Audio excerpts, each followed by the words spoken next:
Vamos trabalhar o livro de Jó. Jó capítulo 1, se der tempo o 2. Mas eu quero trazer para vocês um livro que é muito prático na nossa vida. Um livro que vai nos ajudar a enfrentarmos algumas situações de um modo melhor. E eu gostaria muito que você prestasse muita atenção em cada palavra do que eu vou falar, porque eu tenho certeza que vai lhe ajudar muito.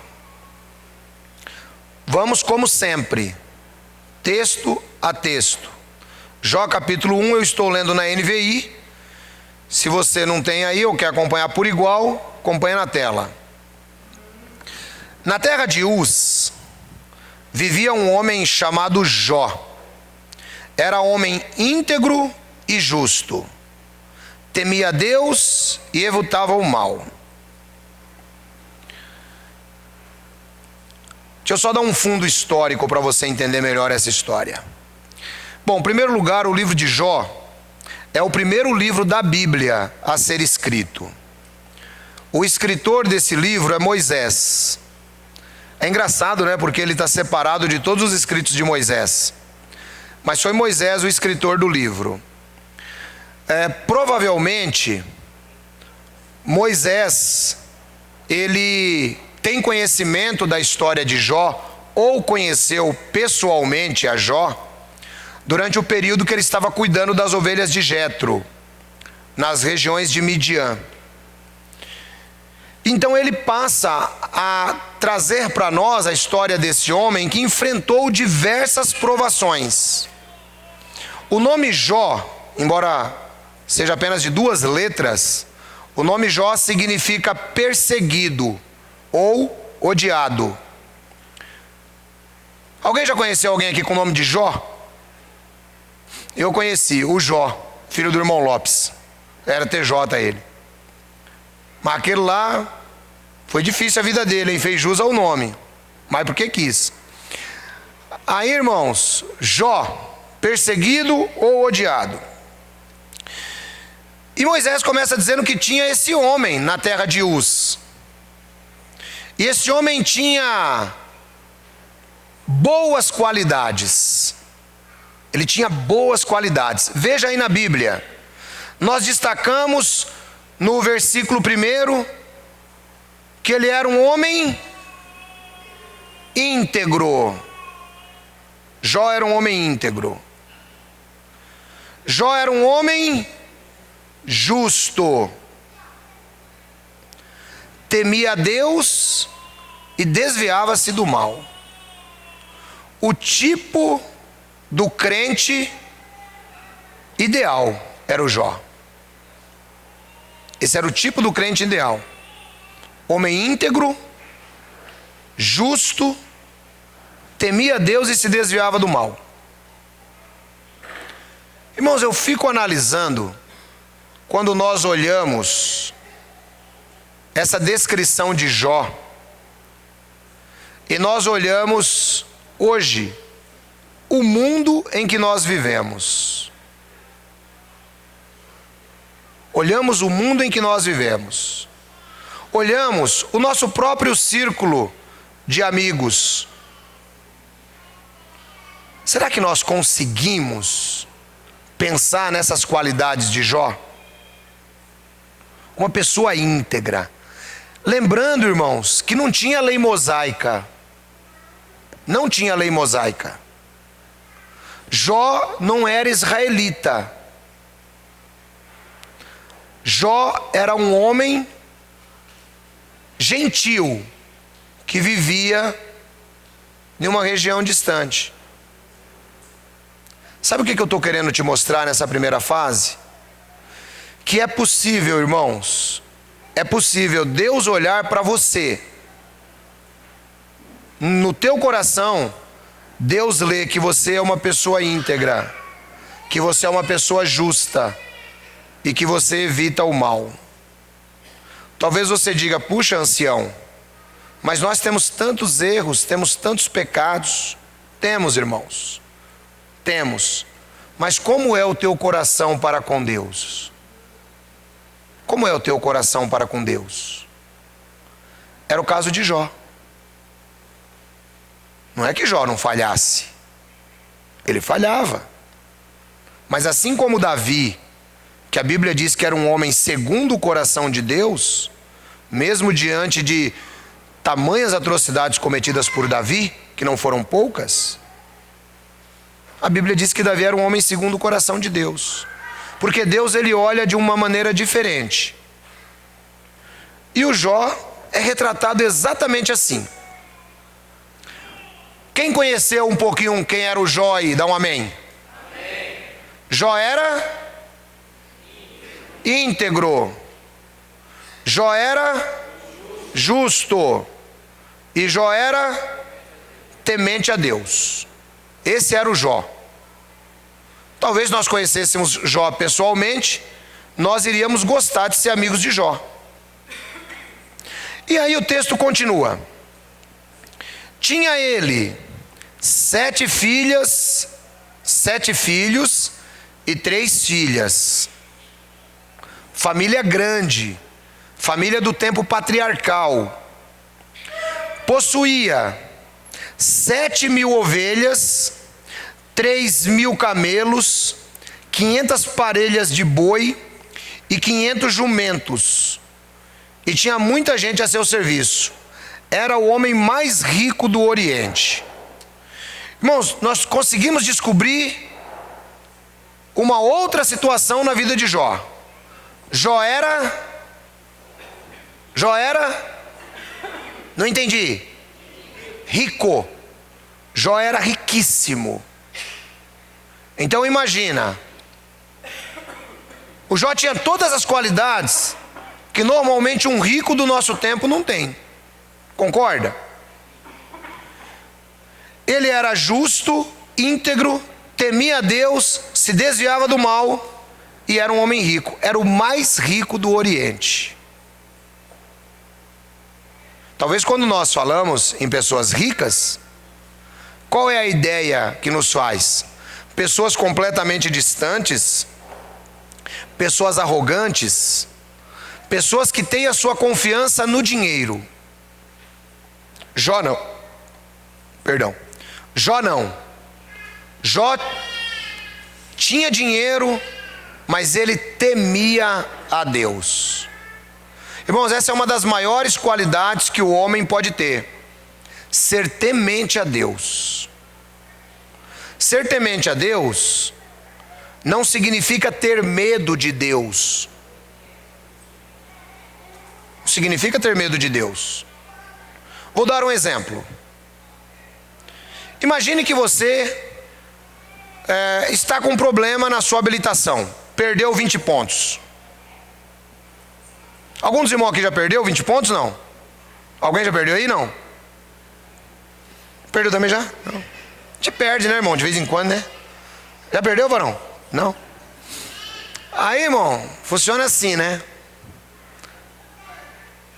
O irmão sabe que se o guarda encontrar com ele e parar ele vai tomar uma chamada, tal, não sei o quê. Então, o que a gente faz?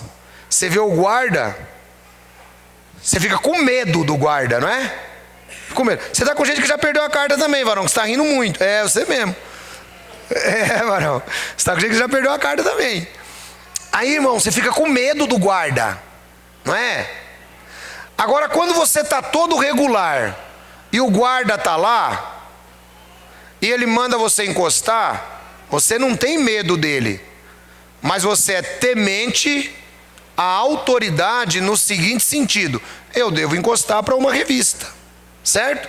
Ou seja, você tem respeito pela autoridade. Isto é ser temente a Deus, é respeitar a Deus, não é ter medo de Deus, como se Deus vai te dar uma bronca, como se Deus vai te mandar para o inferno, porque crente também gosta, né? Tem um negócio que crente gosta, vai mandar os outros para o inferno. Já viu isso aí? Quer dizer, ninguém nem foi julgado ainda, mas o crente já, desse jeito. É a nossa concepção judaico-cristã, né? Desde os primórdios a gente colocou essas duas coisas na cabeça. Duas coisas completamente erradas. Mas aí, irmãos, você é temente à autoridade. Assim deve ser com Deus. Você não pode ter Deus na sua vida como Zeus. Eu sempre falo isso. É Zeus que fica muito irado. Zeus fica muito irado. Toda vez que o ser humano tem um prazer na vida, o Zeus fica bravo. O Zeus fica com inveja do ser humano. Você não pode ter esse Deus nosso como sendo Zeus. Você tem que ser temente no sentido de ter reverência a Deus, no sentido de ter respeito por Deus, sabe? No sentido de reconhecer Deus como soberano da sua vida. E era o caso do Jó. O Jó era desse jeito. Versículo 4. Seus filhos costumavam dar banquetes em casa, um de cada vez, e convidavam suas 3 irmãs para comerem e beberem com eles. Veja, irmãos, Jó tinha tudo na vida. Jó tinha uma família completamente unida. Os filhos de Jó já eram criados e eles tinham já a sua emancipação. E eles gostavam de dar um banquete, cada um de sua vez. Tem alguns escritores que sugerem que esse cada um de sua vez, na realidade trata-se de momentos em que eles comemoravam o seu próprio aniversário. Apaga essa luz para mim, por favor, que ela está me incomodando. Apaga tudo aqui, ó, por gentileza. Aí o que acontece? Obrigado. Obrigado, mano. Aí o que acontece? Eles comemoravam cada um no seu dia. E eles eram unidos. Os 10 irmãos iam para lá, se reuniam. Era aquela festa na casa do Jó. Você consegue imaginar como o Jó era feliz? Rico, temente a Deus, justo, íntegro, desviava-se do mal, tinha uma família grande e unida.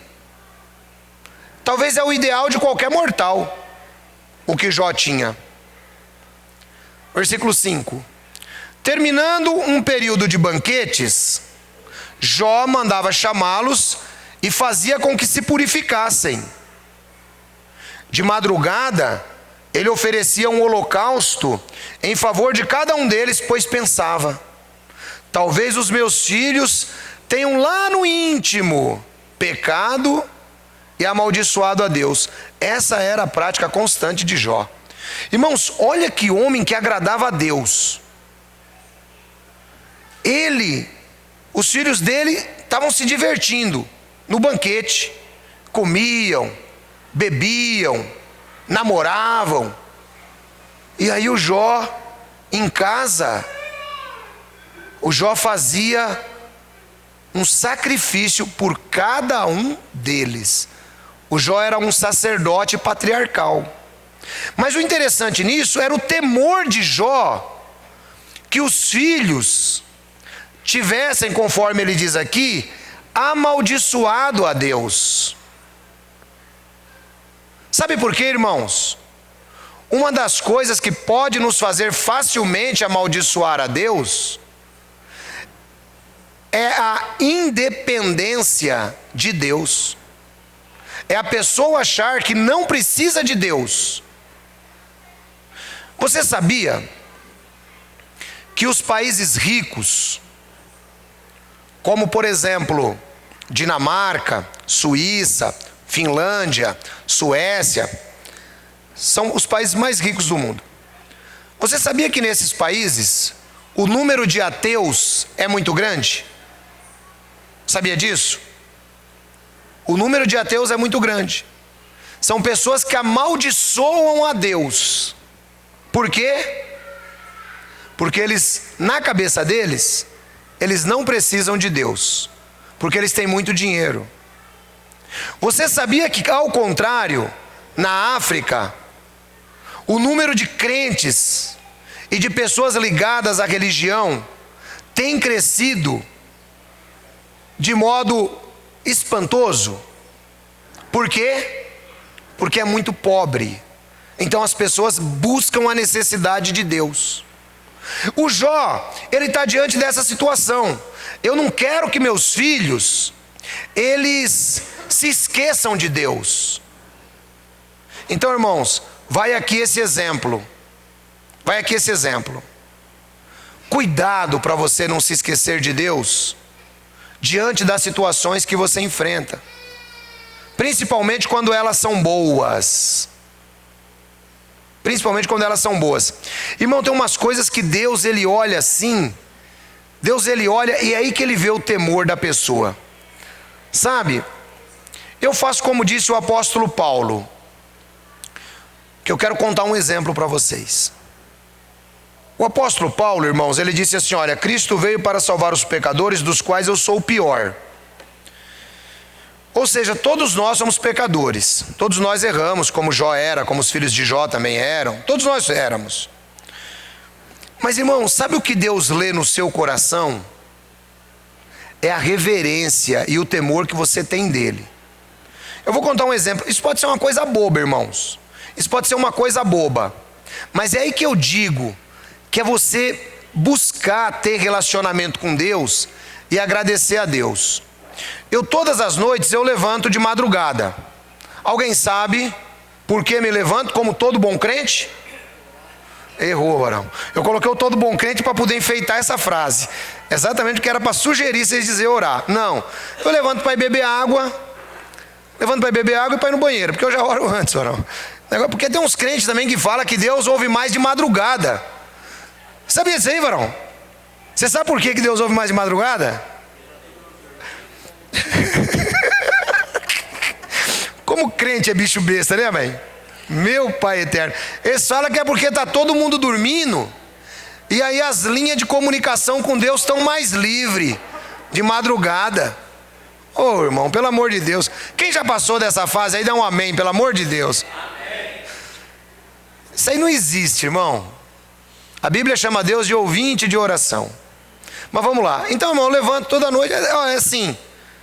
Quando é um problema com você, você pode esperar das 2 horas da manhã, de 2 até 2:30, que o meu relógio biológico, ele vai me acordar, eu vou beber água e vou ao banheiro. De 2 a 2:30 da manhã, deu um problema aqui. Não, posso mandar uma mensagem para o ancião esse horário tranquilo, que eu sei que ele vai estar acordado, porque eu estou. Aí, irmãos, eu chego na geladeira para beber água. É isso aqui que eu quero dar o exemplo para vocês. Eu chego na geladeira para beber água, ou para beber uma Coca-Cola à noite, que crente também gosta de Coca-Cola, né? E Coca-Cola às vezes mata mais cedo do que água. Aí eu chego de madrugada, irmão, assim, ó. Irmãos, eu não sei pegar o copo de água ou um pouquinho de Coca-Cola e não orar agradecendo a Deus por aquele momento que eu estou acordado bebendo aquela água. Coisa simples, né? É simples, irmão, mas revela a dependência de Deus. Porque você está com tanta ganância de beber água na madrugada, que parece que você é autossuficiente. Você só pega da geladeira e bebe. Não, irmão, você pega da geladeira e bebe porque Deus está te permitindo fazer aquilo. Você pega da geladeira e bebe, mas pode te dar um choque térmico no momento e você morrer. Então a pessoa tem que ser temente a Deus, sabe? Então eu sempre faço isso, irmãos. Isso revela o quê? Que você entende que Deus está no controle da sua vida. Não é eu que tenho autonomia de ir lá, pegar, beber, né? Não, é entender que Deus está no controle. E isso, irmãos, se evidencia sempre em tudo que a gente faz. Em tudo que a gente faz, irmãos. Nunca caia na besteira de amaldiçoar Deus nas suas ações. Que era exatamente o temor do Jó. Sabe? Ai, eu comprei isso porque eu posso comprar. Não, irmão. Agradece já até antes de comprar. Isso mostra que você reconhece que é Deus quem está te dando aquilo. Quem entendeu o que eu estou falando? Você reconhece que Deus está te dando, né? Eu estou conseguindo um emprego novo. Agradece antes. Agradece sabendo que Deus está te dando. Deus está no controle. Era o caso de Jó. Ele era tão temente, irmão, porque sabe o que é você ter tudo na vida? O Jó tinha. Sabe quando o negócio vai tão bem?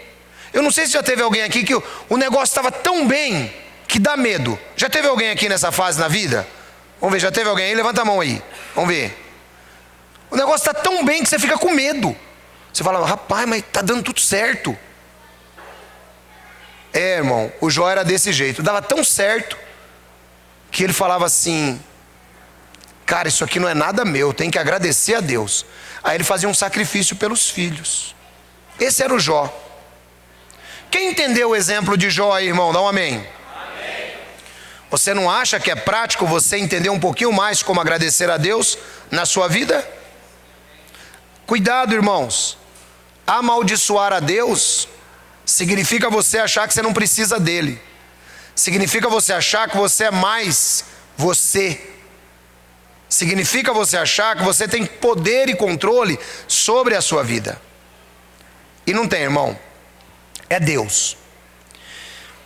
Eu fico pensando, porque de vez em quando a gente pensa, varão. Eu fico pensando, irmãos. Há pouco tempo atrás, um apresentador famoso morreu na sua casa em Orlando, o Gugu, porque ele tomou um tombo de 4 metros de altura. Eu fui ler um pouquinho sobre ele, né? Ele já tinha uma casa lá, tal, foi indo, pegou essa casa aí que era melhor. Era o sonho da vida dele, que ele não pôde usufruir. Não pôde usufruir. Mas ele tinha tudo, mas não pôde usufruir um sonho. Sabe o que eu estou mostrando para você? A fragilidade do ser humano. Porque tem uns místicos, né? Que vão colocar um monte de coisa, vão falar que ele fez isso, que ele fez aquilo, sabe? Idiotice. Foi uma fatalidade. Mas são as fatalidades, irmãos, que mostram que nós não somos nada. Era o que o Jó pensava. Era o que o Jó pensava. Eu não sou nada, eu tenho tudo isso aqui porque Deus me deu. Pode ser que os meus filhos estão errando perante Deus, então eu vou fazer um sacrifício por eles. Veja que homem apreciável. Você não gostaria de ter amizade com um homem desse? Claro que sim. Você só seria influenciado para o bem. E aí, depois da apresentação do Jó, começa a ter uma fase na vida do Jó, que Moisés vai contar para a gente agora. Ele diz, certo dia, versículo 6. Certo dia, os anjos vieram apresentar-se ao Senhor, e Satanás também veio com eles. O Senhor disse a Satanás, de onde você veio? Satanás respondeu ao Senhor, de perambular pela terra e andar por ela. Bom,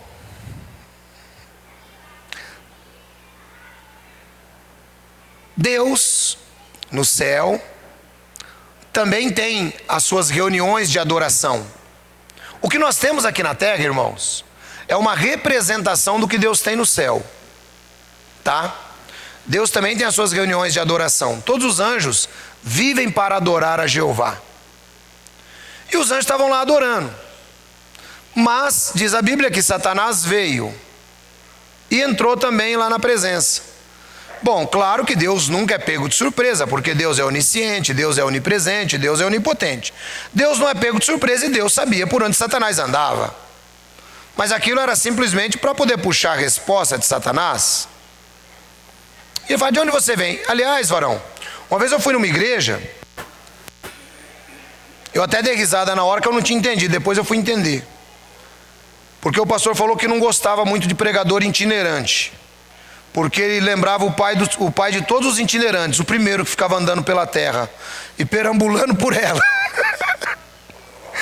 que era o Satanás. Aí ele falou assim, mas o senhor já viu, pastor, quem é o pai de todos os itinerantes? Eu falei, não. Porque ele perguntou: o senhor deixa itinerante pregar lá na sua igreja? Eu falei: não, você só passa na porta, né? Falou: o pai de todos os itinerantes está lá no livro de Jó. Bom, você não entendeu a piada, você pergunta para mim depois que eu explico. Aí, irmão, o Satanás ele vem, ele entra lá no meio da reunião. Ó, eu vim de perambular a terra e andar por ela. Ele não tinha mais o que fazer, não tinha mais vaga no céu, tinha perdido, né, a graça de Deus. Então o Satanás ele ficava rodando. Aí disse o Senhor a Satanás, porque Deus conhecia o que Satanás tinha no coração, irmãos. Deus conhecia o que Satanás tinha no coração. Então o Senhor disse assim para Satanás: reparou meu servo Jó? Não há ninguém na terra como ele, irrepreensível, íntegro, homem que teme a Deus e evita o mal. Olha só a alegria de Deus, irmão, em ter Jó como servo. Olha a alegria de Deus. O Jó está sendo mostrado para Satanás como exemplo. O cara mais íntegro da terra. Você imagine, isso aqui está se dando por volta do ano 1500 antes de Cristo.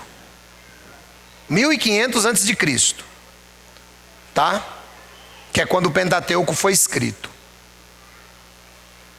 1500 anos antes de Cristo. Tá? 1500 anos antes. Isso aqui está por volta do ano 2000, mil e pouco. Não. Ano 1500 mesmo, 1513, é isso aí. 1513 antes de Cristo. 1500 anos. É que o calendário lá é o contrário, ele é decrescente. 1500 anos antes de Cristo. Irmão, você imagine, a terra estava cheia de gente. Já tinha se passado 2500 anos de história. Você já parou para pensar? O Brasil com 500 anos, hoje nós temos 200 milhões de habitantes. Você já imaginou? Passaram-se 2500 anos de história humana. Quanta gente já tinha nessa terra de Deus? E a Bíblia diz que Jó, o diabo andou e não achou ninguém igual Jó. Já parou para pensar, irmão? Que homem! E aí, Satanás, versículo 9. Satanás disse assim, ó: será que Jó não tem razões para temer a Deus? Respondeu Satanás. Irmão, Satanás, o bicho é astuto. Olha com quem que ele está falando. Ele está falando com Deus. Deus que conhece todo o trajeto da história para onde o Satanás vai levar o assunto. Mas ele tenta colocar dúvida na cabeça de Deus. Você já parou para pensar nisso aí? Ele tenta colocar dúvida na cabeça de Deus.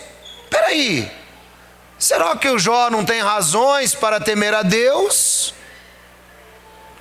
Acaso não pusestes tu uma cerca em volta dele, da família dele e de tudo que ele possui?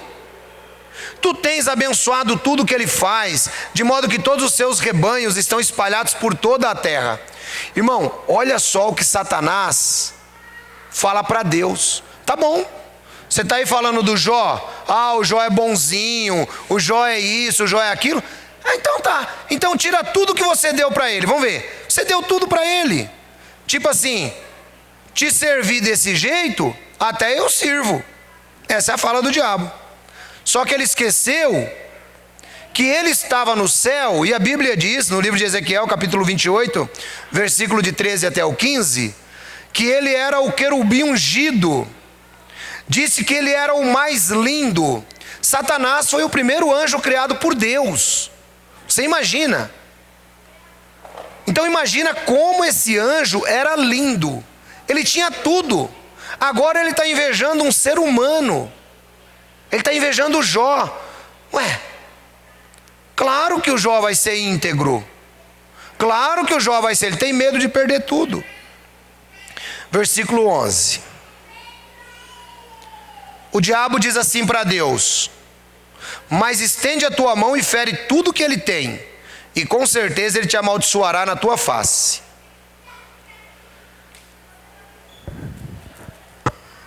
Irmão, olha, Satanás, ele aposta. Satanás, ele aposta